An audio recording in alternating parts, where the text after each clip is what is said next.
अल्लाहुम्मा इन्नी अस्सअलुकल अफ़्वा वल आफ़िया फ़िद दुनिया वल आखिरा। अस्सलामु अलैकुम everyone, welcome back to my channel. आज आपके लिए पेश कर रही हूँ एक बहुत ही खूबसूरत सफ़र, और जो मेरे दिल के बहुत करीब है, और मेरे ख़्याल से हर मुसलमान के दिल के करीब ये सफ़र होता है, क्योंकि हम ये सफ़र कर रहे हैं नबी करीम सल्लल्लाहु अलैहि वसल्लम के रोज़ा मुबारक पर। अबू धाबी से हम लोगों ने फ़्लाइट ली थी मदीना के लिए, और मदीना से हम लोगों को जाना था मक्का। ये कुछ खूबसूरत से एरियल व्यूज़ हैं मदीना के। मदीना बेसिकली अबू धाबी से वाया अगर आप बाय एयर जाते हैं तो तकरीबन 3.5 घंटे की आपको फ़्लाइट पड़ेगी। और हमारा इनिशियल में इरादा तो यही था स्टार्ट में कि हम लोग डायरेक्ट एयरपोर्ट से मक्का चले जाएंगे। फिर जो है वो दिल इस बात पे मान नहीं रहा था कि आप मदीना आएँ और रोज़ा रसूल सल्लल्लाहु अलैहि वसल्लम पर आप हाज़िरी ना दें, वहाँ पर सलाम ना करें। तो हमने अपना प्लान थोड़ा सा चेंज किया। यहाँ से हमने एक प्राइवेट कार जो है उसको हायर किया, रेंट आउट किया। तो एयरपोर्ट पर जब हम लोग पहुँचे तो असर की नमाज़ का टाइम था। हम लोगों ने असर की नमाज़ अदा की, उसके बाद तमाम फॉर्मेलिटीज़ वगैरह से क्लियर होते होते मगरिब हो गई थी। फिर मगरिब जो है वो हमने एक सामने एक मॉस्क थी एयरपोर्ट के बिल्कुल सामने, वहाँ अदा की, और फिर हम आ गए रोज़ा रसूल सल्लल्लाहु अलैहि वसल्लम। यहाँ आकर सलाम पेश किया, और ये वो लम्हात होते हैं जिसमें शायद कैफ़ियत बयान ही नहीं हो सकती। अभी सिर्फ इस वीडियो को वॉइस ओवर करते हुए भी मुझे लग रहा है कि जैसे मैं ये फीलिंग्स एक्सप्लेन नहीं कर सकती। मैं क्योंकि घर से ही जो है एहराम की हालत में गई थी, तो मुझे सिर्फ यहाँ पे नियत करनी थी। मोहम्मद ने और उमैर ने बेसिकली यहाँ से जो है एहराम तब्दील किया और नियत हमारे साथ की। अल्हम्दुलिल्लाह अल्हम्दुलिल्लाह दोनों बच्चे एहराम पहनकर बहुत ही खूबसूरत लग रहे थे। और इसके बाद हम आ गए मक्का शरीफ। A few moments later. So this is our room for, or you can say home for next 1 week। जैसे हम एंटर होते हैं तो this is like you can say cupboard area है, क्लोजेट एरिया है, जहाँ पर काफ़ी बड़ी क्लोजेट है। आप पूरे वीक के कपड़े आराम से हर किसी के ऑर्गेनाइज कर सकते हैं। उसके अलावा प्रीमेट अवेलेबल है, आयरन अवेलेबल है, व्हाट एल्स, आयरन स्टैंड है, वेट स्केल अवेलेबल है। दिस इज़ अ वॉशरूम, और राइट नाउ मैं फातिमा वॉशरूम में, ठीक है। And this is me. और hey someone who is very sleepy, hello sleepy Mohammad. अच्छा, ये एक और सेक्शन है कबर्ड का, इज़ द फ्रिज, और ये चाय का सामान अवेलेबल है। सोफ़ा है, बैठ जाए आराम से अगर नहीं बेड पे बैठना चाह रहे। Again another cupboard. और यहाँ से व्यू चेक करते हैं, देखते हैं कैसा है। अभी तो रात हुई है तो ऐसा इतना कुछ क्लियर नज़र नहीं आएगा। Let's see, is the clock tower, that is the clock tower. और वो आपको जो 2 मीनार नज़र आ रहे हैं, will try to zoom it, these one, ये माशाल्लाह काबा के मीनार है। और सभी से थोड़ा सा रेस्ट करेंगे क्योंकि अभी सुबह के 4 बज रहे हैं, और हम लोग डायरेक्टली मदीना से आए हैं। फ़्लाइट हमारी मदीना में लैंड हुई थी तकरीबन 4:30 पे, और उसके बाद से अब तक हम जो है वो कंटिन्यूसली अब ट्रैवल में, बीच में बस मुश्किल से कोई 10-15 मिनट की मैंने ही नींद ली होगी। उमर तो बिल्कुल भी नहीं सो पाए।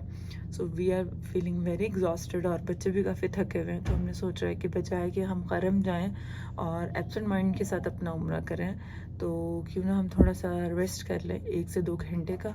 फजर अभी पढ़ लेंगे और उसके बाद हम थोड़ा सा रेस्ट करके फ्रेश होके तो फिर जाएंगे। उस टाइम ये होता है कि 7-8 बजे का टाइम होगा, और फिर उस वक़्त मतलब रश भी इतना नहीं होता, तो आप आराम से जो है वो अपना उम्रा परफॉर्म कर सकते हैं।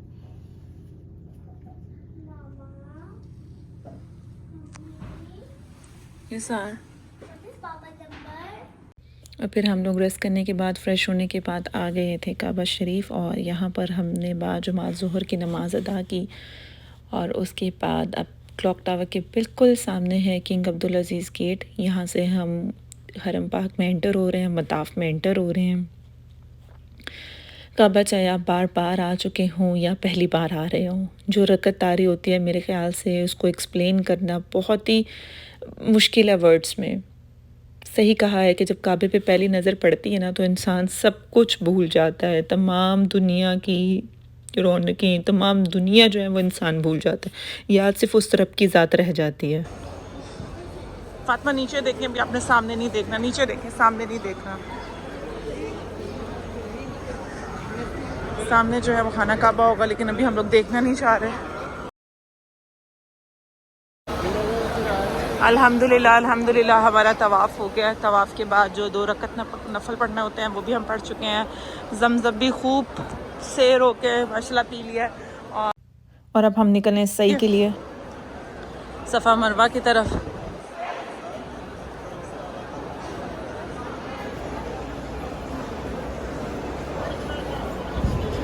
इस वक्त ज़्यादा रिकॉर्ड नहीं मैं करना चाह रही, क्योंकि ये बहुत ही ब्लेस किस्म के मोमेंट्स होते हैं, बहुत ही बरकत वाले जो है एक एक वक्त होता है। तो इसमें बस यही कोशिश होती है कि जितना ही जिक्र कर लिया जाए वो जिक्र किया जाए, और जितनी दुआएं मांगी जा सकें, जितनी अपने लिए बख्शिश मांगी जा सके वो करें।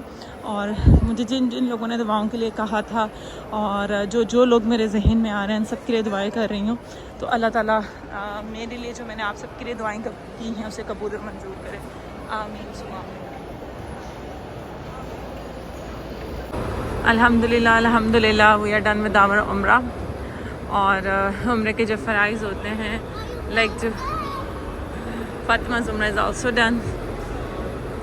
और अभी हम लोग जा रहे हैं वापस काबा की तरफ, क्योंकि अभी असर के करीब हमने असर की नमाज़ पढ़ी थी। बेसिकली हम अपने 5वें चक्कर में थे सही के, जब असर की अज़ान हुई थी, तो फिर हमने उसे वहीं पर रोका और असर की नमाज़ अदा की।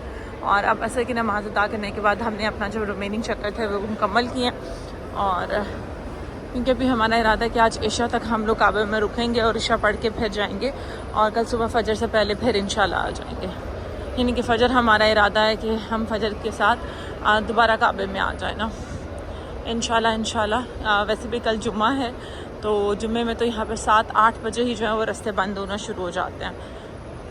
तो मेरी तो कोशिश है कि मैं कल भी जो है वो एक उम्रा अदा करूं, तो ये रात में जाके पता चलेगा। अल्हम्दुलिल्लाह अल्हम्दुलिल्लाह बहुत ही आसान था आज का उम्रा। कल थोड़ा सा हमें मुश्किल लगा था, जब हम लोग मदीना से मक्का आए थे, तो बहुत ज़्यादा ट्रैवल करने की वजह से थोड़ा सा एग्जर्शन थी, और हम लोग नहीं चाह रहे थे कि उस हालत में हम लोग काबे में आएँ जब ठीक से हम लोग मतलब एनर्जेटिक नहीं फील कर रहे, और फिर उस तरीके से आप अपनी दुआएं और इबादत को नहीं कर सकते। इसलिए हम लोगों ने ब्रेक ली थी। तो अब जो है वो वापस हम लोग जा रहे हैं, तो इंशाल्लाह। अभी जैसे मैं आप देख रहे होंगे कि मैं ऊपर वाली मंजिल में आ गई हूँ। यहाँ पे भी तवाफ़ होता है, उस साइड पे काबा है। तो अभी जो है वो हम लोग कहीं बैठेंगे और बैठ के मगरिब की अज़ान अदा करेंगे, और खाने पीने का सामान जो है वो हम लोग साथ में लेकर आए थे ताकि इशा तक हमें कोई डिस्टर्बेंस ना हो। रह गई मोहम्मद की और मेरे हस्बैंड की कटिंग, तो वो बस अभी कटिंग के लिए निकलेंगे, ताकि वो फिर वो भी मगरिब के, अभी क्योंकि मगरिब यहाँ पे 5:30 होगी, 5:40 का टाइम है, और राइट नाउ जो टाइम है वो मेरे पास 3:40 हो रहे हैं, तो 4:40 हो रहे हैं, तो 1 घंटे का टाइम है। तो ये लोग जाकर कटिंग करवा के वापस आ सकते हैं, और फिर हम लोग यहीं बैठेंगे। अदरवाइज़ अगर होटल वापस के और फिर आए तो फिर कोई ना कोई नमाज जो है वो बाजमात अदा नहीं हो सकेगी। तो होपफुली अब मज़ीद जो है वो सारी नमाज़ें काबा में ही अदा होंगी। पूरी हमारी नीयत यही है, हमने यही नीयत की थी कि अल्लाह पाक हर नमाज जो है वो दोनों हरमैन में ही हम अदा करें। अगर मक्का में है तो मक्का में, अगर मदीना है तो मदीना में, और अल्लाह पाक हमें इसको पूरा करने की तौफीक अता करे। आमीन। तो यहाँ बेसिकली मैं काबा से बाहर आ रही थी, तो ये मेरा गुज़र जो है मस्जिद की न्यू एक्सटेंशन में से हुआ। ये बहुत ही खूबसूरत हिस्सा है, जैसे कि मैंने बताया कि नया हिस्सा है, तो बिल्कुल लेटेस्ट जो तरीके से इसको डेवलप किया गया है, कंस्ट्रक्ट किया गया है। खूबसूरत से फ़ानूस हैं, और बेसिकली ये मसल्ला रजाल है, तो इसलिए मोस्टली यहाँ पर जो आपको है मर्द हजरात जो हैं वो नमाज़ अदा करते हैं, कुरान पाक की तिलावत करते नज़र आएंगे। अल्लाह पाक हर देखने वाले के नसीब में भी अपने दर की हाज़िरी जो है उसको लाजिम और मंजूम कर दे। होपफुली आपको ये व्लॉग पसंद आया होगा। मुझे अपनी दुआओं में शामिल रखिएगा। इंशाल्लाह मिलते हैं अगले व्लॉग के साथ। अपना ख्याल रखिए। अल्लाह हाफ़िज़।